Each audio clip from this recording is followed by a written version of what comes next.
de entrevista nos acompaña aquí en el estudio el señor Joseph Dager. Él es docente de la Escuela de Ciencias Políticas de la Universidad Antonio Ruiz de Montoya, historiador. Además, ¿cómo está?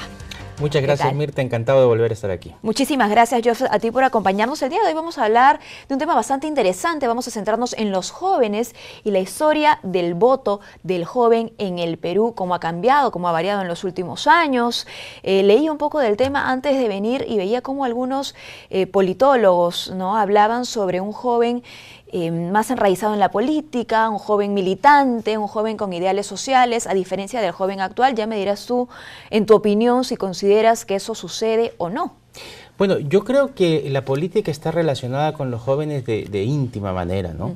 Es verdad que cuando nosotros empezamos la República en 1821, 24, 27 son en realidad las primeras elecciones para presidente, la edad para votar era 21 años, claro, no 18 como ahora. Entonces hay una diferencia de maduración entre los 18 y los 21 años importante, ¿no es cierto?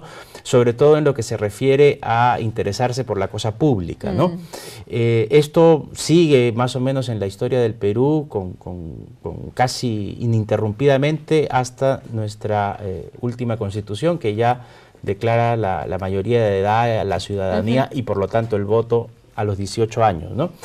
Pero lo que sí es interesante es que los grandes partidos políticos han sido formados por jóvenes en su época, ¿no?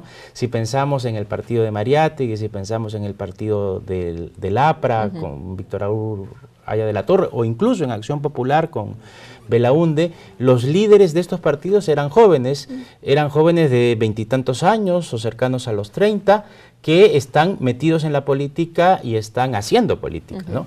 Entonces, de alguna manera, podría ser cierto que antes había, digamos, una mayor conciencia de los jóvenes en lo que se llama la política partidaria. Pero yo no estaría muy de acuerdo que hoy no tienen ningún interés en la política en general. ¿no? Claro, porque hay que hacer la diferencia, ¿no?, entre ser militante de un partido y no serlo, y ojo que no siéndolo, pueden tener, por supuesto, los jóvenes ideales sociales, ¿no?, y tienen su propia agenda, y los vemos además en las calles, marchando por diferentes asuntos, ¿no? Yo creo que en los últimos 10 años está clarísima la importancia que han tenido los jóvenes, digamos, no solamente a la hora de ejercer su voto, sino en todas estas manifestaciones y organizaciones para, digamos, expresar alguna opinión, ¿no?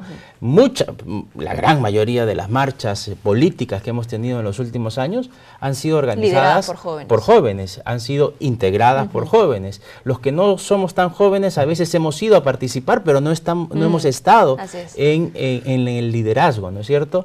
Entonces yo creo que los jóvenes sí están interesados en la política entendida como la cosa pública. Creo que podrían estar interesados más, y creo que si no están tan interesados en la política partidaria, es una pregunta que se tienen que hacer los mismos partidos políticos: ¿cómo es posible que no estén llegando a ese bolsón electoral, que además es importantísimo, ¿no? En las últimas elecciones el voto joven estuvo alrededor del 30%, ¿no? Así es, y hablando justamente de este bolsón electoral, lamentablemente también, ¿no?, esta reflexión nos obliga a pensar, pues, que este grupo, ¿no?, de electorado es visto como eso, ¿no?, como un grupo que hay que capturar, más no representar.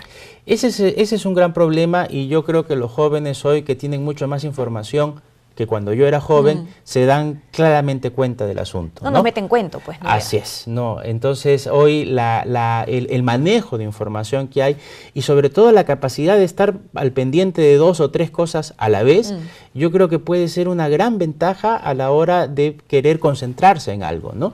Quizás es difícil al principio, pero si uno se entrena, yo creo que el interés se puede bien encauzar. Y en esa medida, creo que la última vez que estábamos reunidos hablábamos también de la necesidad de que los partidos políticos tuvieran escuelas de formación política. Y yo creo que esto es cada vez ya no solo necesario, sino urgente. Tenemos una masa importante de electorado, de jóvenes que además van a ser los próximos líderes políticos, y yo creo que una democracia se construye en base a partidos políticos, por lo tanto es innecesario que los jóvenes tengan una mayor participación política, pero la responsabilidad no está solamente en ellos, no podemos simplemente achacárselas a ellos, sino que también los partidos políticos tienen que pensar en ellos y tienen no solo que capturarlos, sino, como bien has dicho tú, representarlos. Claro, generar, ojo, espacios como una de las actividades, ¿no? Y como una de las tareas aquí en el Jurado Nacional de Elecciones, por ejemplo, cada cierto tiempo se llevan a cabo diálogos participativos exclusivos, ¿no? Para jóvenes, para que el joven analice, debata, bueno, en este sentido, códigos, la propuesta del Código Electoral, pero claro, hay muchísimo en agenda por discutir y por debatir. Así es, yo creo que la solución está en el plazo largo, ¿no es cierto? Por supuesto tenemos que empezar hoy, pero la solución está en el plazo largo y probablemente actividades como las que hace el Jurado Nacional de Elecciones, como las que has mencionado tú, que tienen que ver con la formación, que tienen que ver con el involucramiento en cuestiones de ciudadanía, en cuestiones de cosa pública, sean mucho más efectivas que adelantar a los 16 o 17 años la edad para votar, ¿no? Esa puede ser una propuesta que han lanzado algunos congresistas que merece ser debatida, habría que escuchar cuáles son sus fundamentos, etcétera, pero lo más importante, digamos, no es que voten a los 16 años, sino que incluso desde antes ya tengan un mayor involucramiento en la cosa pública, en la ciudadanía. Por supuesto que la labor de los colegios es importantísima, tanto en el sentido de que no solamente debemos quedarnos en las clases, sino debemos apuntar a los asuntos públicos. ¿Qué opinión tienen los jóvenes de 14, 15, 16 años sobre los asuntos públicos?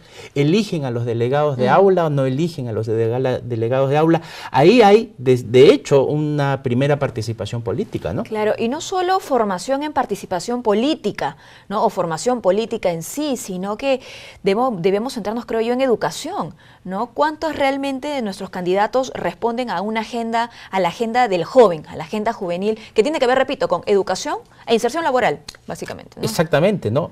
¿Qué están haciendo estos jóvenes, ¿no? ¿Cuántos realmente están insertos en un mercado laboral formal, digamos, ¿no? ¿Cuántos tienen acceso a un seguro social, por ejemplo, del Estado, ¿no? ¿Cuántos son realmente formales?